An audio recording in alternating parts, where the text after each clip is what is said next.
के सिलसिले में एक बात ये याद रख लो कि निकाह एक है अक्दी निकाह, एक है निकाह मुअक्कद जिससे हो जाता है।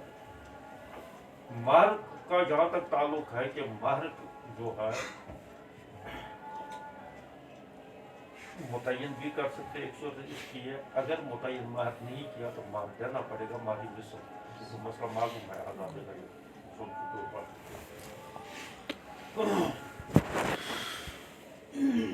निकाह भी पुख्ता हो जाता है, मुअक्कद हो जाता है और महर भी लाजिम हो जाता है, मुकम्मल महर उस सूरत के अंदर जब दुखुल पाया जाए, दुखुल हकीकी हो या हुक्मी हो। खलवत दुखुल हुक्मी है, ये पता है ना, खलवत भी दुखुल हकीकी दुखुल नहीं है वो, लेकिन इसके अलावा एक और चीज है, इससे भी निकाह मुनक़िद हो जाता है। असल तो वही है, असल वही सूरत है दुखुल, लेकिन एक चीज और है कि मौत अहदिहिमा, अगर सिर्फ निकाह हुआ, रुखसती न हुई हो, खलवत नहीं हुई हो, रुखसती नहीं हुई हो, उनमें से एक मर गया इससे पहले, अब इसमें मसला ये है कि इसको ये निकाह मुअक्कद हो गया, ये एक दूसरे के वारिस भी हो सकते हैं, जो भी उनमें मरा दूसरा शौहर उसका वारिस भी हो सकता है, या बीवी का वारिस शौहर का वारिस बीवी भी हो सकती है, ये भी। और दूसरा ये है कि महर भी मुकम्मल देना पड़ेगा, निस्फ महर, क्योंकि उस सूरत के अंदर अगर है कब्ल तो तलाक हुई है तो क्या होता है,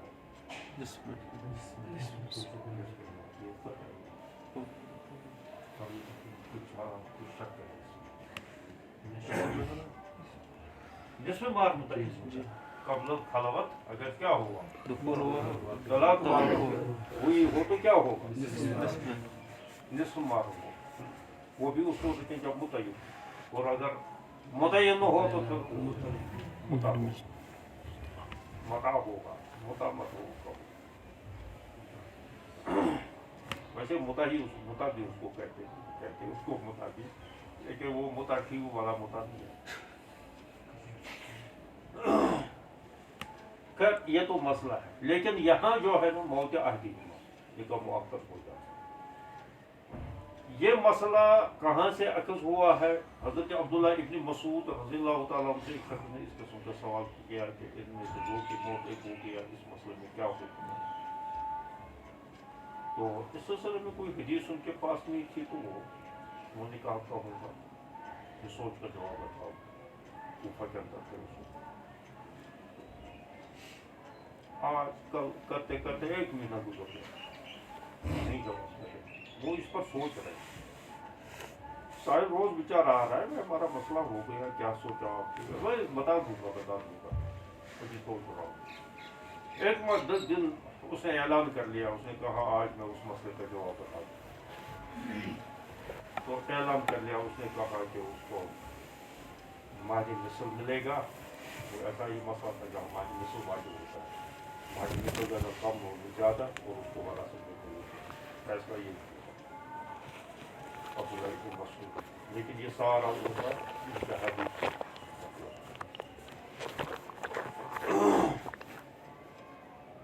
अब यहाँ हजरत अब्दुल्लाह इब्न मसूद के उस वक्त सारे लोग हो गए, अब्दुल्लाह इब्न मसूद क्या जवाब देती, क्या जवाब दे, इल्म भी तो था, तो सब चीज़ों को जानने की कोशिश करते थे।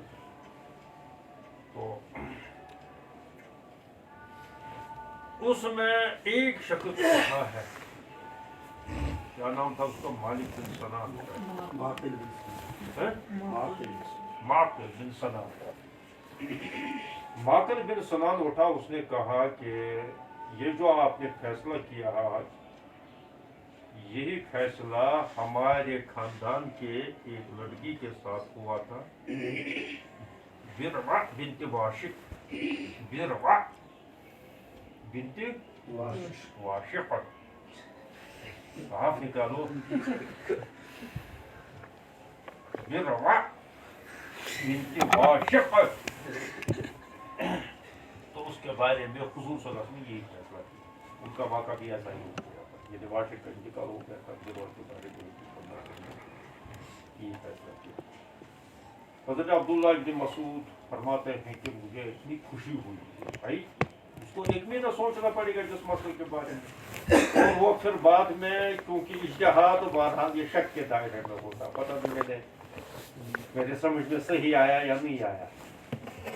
जब इसका कोई हवाला मिल जाता है, हमें भी कभी कभी ऐसा होता है, कई दफा हुआ है। मैंने ऐसे ज़बानी मसला कह दिया है, लेकिन बस वही सोच कर ऐसा होना चाहिए। हम तो ऐसे लापरवाह तो, क्योंकि अगर हम कहेंगे कुछ समझ में नहीं आया तो कौन बोल भी समझेगा, इसकी भी फिक्र रहती है। तो बिल्कुल हम तो थोड़ी कहेंगे अच्छा सोचेंगे या किताब देखेंगे। वो गया था ना, वो कोई किसी मौलवी के पास कहा चूहा गया था कि कुएं में, तो कहा चूहा मर गया था, अब उसमें क्या कैसे पाक करेगी कैसे।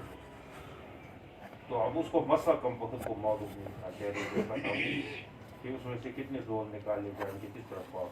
उसने कहा अच्छा ये बताओ चूहा काला था या सफेद। तो उसने कहा वो मैंने गौर नहीं किया है, तो बहुत कम वक्त निकल जाएगा, देकर आ जाओ।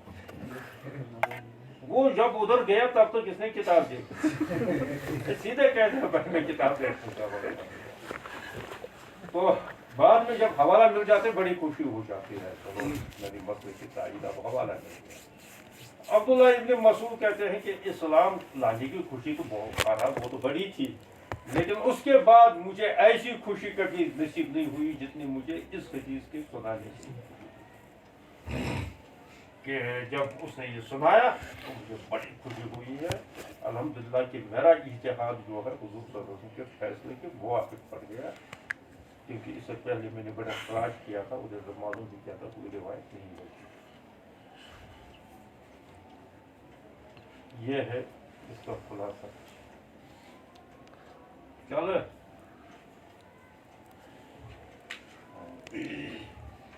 अब्वाब रिज़ाई बाब मा जा रज़ा नहीं होता है, बेवकूफ़ करे।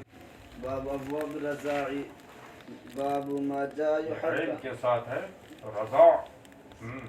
चलो बाब मा जा युहब्बु मिन रिज़ाई मा युहब्बु मिन नसबी। ये किताबों निकाह चल रहा था, तो इसमें मुहर्रमात का कुछ जिक्र पहले इमाम तिरमिज़ी रहमतुल्लाह ने किया था, लेकिन उन्वान के तहत नहीं, वो ज़िमन में बाब आया था। वही भाई जमा भाई ने मुख्तैन वगैरह जी। तो ये बीच में इसने जो है किताब और रज़ा इसके अंदर घुसा दिया। ये मैं कई दफ़ा कह चुका हूँ, पहले ज़माने में इस तरतीब का कोई ज़्यादा ख्याल नहीं रखा जाता था। आज तो ऐसा नहीं होगा, अगर ऐसा कोई आज मुसन्निफ़ कर लेगा तो कहेंगे कि क्या ही यहाँ क्या है, तो पता ही नहीं तरतीब कैसे होगी। दोबारा किताब और रज़ा यहाँ इन्होंने किताब और रज़ा जो है वो सफ़े 2 सफ़े तक, उसके बाद फिर निगाह के मुताबिक बाकी करके आपका वो बयान करेंगे, इसका जो है फायदा पढ़कर खत्म करने के बाद। तो रज़ा जो है इसमें उसूली बात जो इसमें यह रज़ा वो कहा भी जो है इसको इसी इन्हीं अल्फाज के साथ बयान करते हैं। इसमें उसूली बात है कि मुहर्रमात का तज़किरा जो है कुरान के अंदर वाक़ है, और फिर हदीस के अंदर मैंने कहा था 2 चीज़ों को उसके साथ मिला दिया गया, जमा बैन मुख्तलिफ के सिलसिले आया ना, उन 2 के साथ उसके साथ बोले थे, कुल 7 बन जाते मुहर्रमात, उसूल है, फुरू है वगैरह वगैरह, इस तरीके से ये 7 बन जाते हैं। तो रज़ात के से भी जो है ये बराबर ये 7 बन जाते हैं, मतलब बिल्कुल जैसे रज़ा इसके नसब के एतबार से जितने भी ये 7 किस्में जो हैं حرام ہے. اسی طریقے سے رضاعت سے بھی جو ہے یہ 7 قسمیں حرام ہیں. بس یہ مختصر بات ہے. باقی تفصیل تھوڑی آگے آئے گی اور کچھ جو ہے فقہ نے لکھی ہے اور کچھ استثناءات بھی ہیں. مثلا رضاعت کے اندر وہ شامل نہیں ہوتے. مثال کے طور پر اخت الاخت یا جو ہے اخ الاخ من الرضاع یہ حرام نہیں ہے. جبکہ نسب اخت الاخت کیا ہوگا؟ بہنیں ہوئی. جب ایک بہن ہوئی ہے تو وہ دوسری بھی تو اخت الاخت وہ بھی تو وہی بلا ہوئی ہے نا جو وہ بلا ہے. تو اس میں کیا فرق ہے؟ لیکن اگر فرض کرو کہ یہ عورت ہے کہ اس سے ایک جو ہے یہ دودھ پیا تو اب یہ ماں ہو گئی ہے اس کی, اس بچے کی ماں ہو گئی ہے. اب اس کی جتنے بھی بچے جو ہیں یہ کیا ہے؟ یہ اس کے لیے حرام. یہ رضائی بھائی ہو گئے نا اس کے سارے بچے اس کی کیا ہو گئے؟ رضائی بھائی ہو گئے. اب رضائی بھائی جو ہے سب کیا ہے؟ حرام ہے اس کے لیے. لیکن ڈائریکٹ نہیں ہے یہ ماں کے توسط سے. وہ تو نسب کے اعتبار سے تھا, یہاں یہ رضاعت کے اعتبار سے آ گیا. لیکن اب جو ہے فرض کرو اس نے دودھ پیا تھا, لیکن اب جو ہے نا اس کا بھائی جو ہے, اس کا بھائی جو ہے اس کی دوسری لڑکی سے یا اسی لڑکی سے نکاح کر رہا ہے. اس کا بھائی یہ اس کے لیے حلال ہے.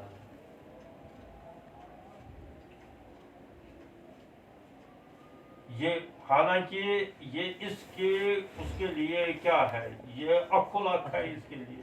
اگر اس کی لڑکی ہے تو اس کے لیے اخ ہے. یعنی اس اعتبار سے تو کہہ سکتے ہیں یہ بھائی کا بھائی ہے, یعنی دودھ بھائی کا بھائی ہے. دودھ بھائی کا نسب کے اعتبار سے ہوتا تو حرام ہوتا, لیکن دودھ بھائی اس کی لڑکی کا, جو اس کی لڑکی تھی اس کے دودھ.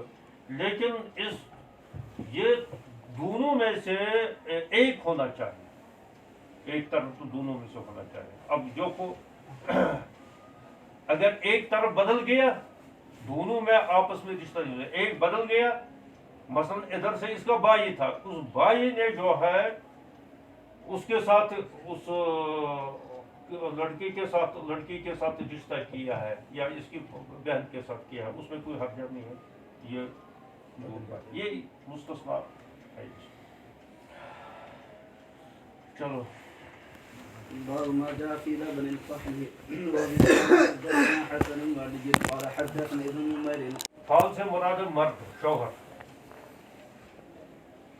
دودھ کا اعتبار شوہر کی ہوتا ہے. مثلا اگر کسی عورت نے کسی بچی کو دودھ پلایا, وہ بچی تو اس کی ماں بن گئی کیونکہ دودھ پیا, لیکن اس کا شوہر اس کا باپ بن گیا. اس کا شوہر اس کا باپ بن گیا. اچھا, پھر وہ اصل قریبی ہے کہ اس کا بھائی جو ہے اس کے چچا بن گیا, کیونکہ اصول کا مسئلہ ہے. اصول میں بھی یہ حرام ہو جاتے ہیں. فرعی بعید میں نہیں ہوتا ہے, اصل قریب میں ہوتا ہے. تو چونکہ وہ اصل قریب میں ہے تو اصل قریب کے اندر چونکہ وہ باپ بن گیا تو باپ کا بھائی جو ہے اس کا چچا بن گیا. یہ صورت پیش آئی تھی کہ افلاح جو تھے, اس نے اور حضرت عائشہ نے ایک ساتھ کسی عورت سے دودھ پیا. اچھا, اس نے نہیں, افلاح نے نہیں پوچھا, اس کے بھائی نے پیا تھا, اس کے بھائی نے پیا تھا. تو پھر بعد میں ایک دفعہ ایسا واقعہ ہوا ہے کہ ایک دفعہ یہ افلاح گیا ہے حضرت عائشہ کے پاس. کہا مجھے اندر آنے کی اجازت ہے. کہا کون تم؟ کہا میں افلاح ہوں. انہوں نے کہا کہ کیسے آ سکتے ہو؟ کہ تمہیں پردہ کا خیال نہیں ہے؟ کیوں؟ اس نے کہا میں تو چچا ہوں آپ کا. उसने कहा चचा कहाँ से हो गए? कहा वो मेरे भाई ने जो है दूध पिया है और तुमने जो है दूध पिया है। इस्तामरा ये अच्छा जा अम्मी मिन रज़ात यस्ताज़िनु अलैया। हज़रत आयशा फरमाती है चचा आया है रज़ात के एतबार से, रज़ाई चचा उसका था, यानी दूध बाप का भाई, वही वो ना चचा, दूध बाप का भाई। ये अफला है इसको लग रहा था, तो उन्होंने कहा कि उसने कहा मैं तो चचा हूँ आपका, मैं तो महरम हूँ, और महरम तो महरम से पर जा सकता है, उसमें तो कोई पर्दा नहीं। तो हज़रत आयशा बिगड़ गया, उसने कहा मैंने तो औरत का दूध पिया है, मैंने मर्द का दूध थोड़ी पिया है, यानी जिनसे हमने दूध पिया है तो वहाँ तो वो औरत के उससे हमने दूध पिया है, तो वो तो उस मर्द का जो है तुम भाई हो जिसने दूध पिया है, तो वो तुम चचा कहाँ से हो गए? उसने डांट दिया हज़रत आयशा ने। बाद में नबी अलैहिस्सलाम आए तो नबी अलैहिस्सलाम ने कि इस तरह, तो हुजूर सल्लल्लाहु अलैहि वसल्लम फरमाया कि उस उसका तुम्हारे पास आने में कोई हर्जा नहीं, इन्हें मतलब क्या है, पर्दा नहीं है कि क्योंकि वो तुम्हारा चचा है। तो उसने कहा, हज़रत आयशा ने हुजूर से भी ये एतराज़ किया, मैंने तो औरत का दूध पिया है, मर्द को इसमें क्या दखल है, मर्द का थोड़ी दूध पिया है। हुजूर ने फरमाया वो तुम्हारा चचा है। उस एतराज़ का, इश्काल का जो हज़रत आयशा के ज़हन में, उसका जवाब उसने नहीं दिया है, क्योंकि ये कुछ भारी जवाब था, तो और ये इसको जवाब देने की ज़रूरत भी हुजूर सल्लल्लाहु अलैहि वसल्लम नहीं समझी। तो तमाम अइम्मा मुत्तफ़िक़ है इस बात पर कि